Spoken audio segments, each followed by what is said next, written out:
Alors une actu sur Automoto, le site automoto.com. Encore 100 ans pour le moteur thermique, une étude qui le prouve apparemment. Ouais, elle peut très bien prouver quoi que ce soit. Enfin, qu'est-ce que ça prouve 100 ans, qu'est-ce que ça veut dire? On va lire ce qui est marqué, mais bon. Oui, il y aura peut-être des voitures thermiques qui rouleront encore d'occasion en 2124, hein, peut-être. Mais à mon avis, ça sera rare hein, quand même. Le moteur à combustion interne est sûr de continuer à vivre pendant les 100 prochaines années. Donc c'est Ferdinand Dudenhofer, professeur d'économie, cofondateur de l'agence de recherche automobile CAR.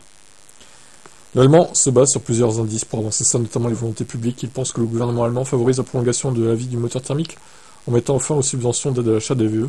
Parallèlement, les constructeurs offrent aussi plus de remises sur les thermiques que sur les électriques. Il estime que les électriques sont déjà au bout de course, car les marques ont plus intérêt à acheter des thermiques plus rémunérateurs. Non mais on s'en fout que ce soit plus rémunérateur, au bout d'un moment, il faut penser au climat aussi, peut-être. Il n'y a pas que l'argent qui compte, hein, au bout d'un moment. Compte tenu des marges bénéficiaires plus élevées sur les voitures à combustion, il est plus facile d'accorder des remises sur ces dernières. Avec la suppression de la prime pour les voitures électriques, les marques automobiles enregistrent même parfois des pertes sur ces modèles.